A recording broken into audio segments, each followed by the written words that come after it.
أعوذ بالله من الشيطان الرجيم بسم الله الرحمن الرحيم ولا تنكحوا المشركات حتى يؤمنن ولأمة مؤمنة خير من مشركة ولو أعجبتكم ولا تنكحوا المشركين حتى يؤمنوا ولعبد مؤمن خير من مشرك ولو أعجبكم أولئك يدعون إلى النار والله يدعو إلى الجنة والمغفرة بإذنه ويبين آياته للناس لعلهم يتذكرون۔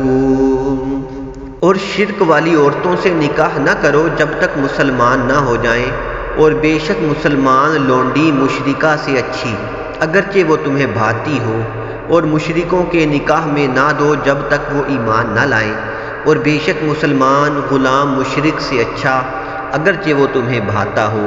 وہ دوزخ کی طرف بلاتے ہیں اور اللہ جنت اور بخشش کی طرف بلاتا ہے اپنے حکم سے، اور اپنی آیتیں لوگوں کے لیے بیان کرتا ہے کہ کہیں وہ نصیحت مانیں۔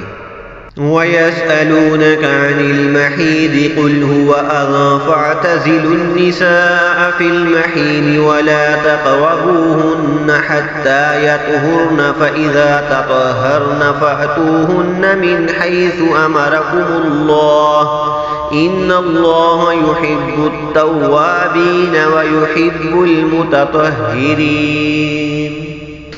اور تم سے پوچھتے ہیں حیض کا حکم، تم فرماؤ وہ ناپاکی ہے، تو عورتوں سے الگ رہو حیض کے دنوں، اور ان سے نزدیکی نہ کرو جب تک پاک نہ ہو لیں، پھر جب پاک ہو جائیں تو ان کے پاس جاؤ جہاں سے تمہیں اللہ نے حکم دیا، بے شک اللہ پسند رکھتا ہے بہت توبہ کرنے والوں کو اور پسند رکھتا ہے ستھروں کو۔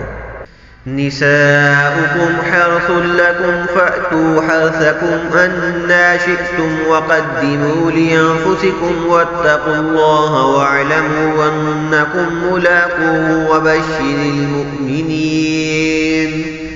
تمہاری عورتیں تمہارے لیے کھیتیاں ہیں، تو آؤ اپنی کھیتی میں جس طرح چاہو، اور اپنے بھلے کا کام پہلے کرو، اور اللہ سے ڈرتے رہو اور جان رکھو کہ تمہیں اس سے ملنا ہے، اور اے محبوب بشارت دو ایمان والوں کو۔ وَلَا تَجْعَلُوا اللَّهَ عُرْضَةً لِأَيْمَانِكُمْ أَن تَبَرُّوا وَتَتَّقُوا وَتُصْلِحُوا بَيْنَ النَّاسِ وَاللَّهُ سَمِيعٌ عَلِيمٌ۔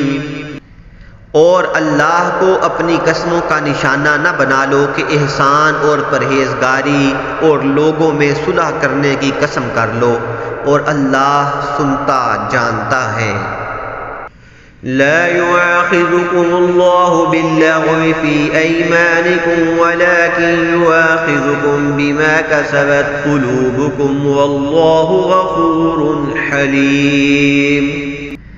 اللہ تمہیں نہیں پکڑتا ان قسموں میں جو بے ارادہ زبان سے نکل جائے، ہاں اس پر گرفت فرماتا ہے جو کام تمہارے دل نے کیے، اور اللہ بخشنے والا حلم والا ہے۔ للذين يؤلون من نسائهم تربص 4 أشهر فإن فاءوا فإن الله غفور رحيم وإن عزموا الطلاق فإن الله سميع عليم۔ وہ جو قسم کھا بیٹھتے ہیں اپنی عورتوں کے پاس جانے کی، انہیں 4 مہینے کی مہلت ہے، پس اگر اس مدت میں پھر آئے تو اللہ بخشنے والا مہربان ہے، اور اگر چھوڑ دینے کا ارادہ پکا کر لیا تو اللہ سنتا جانتا ہے۔ صدق اللہ العظیم۔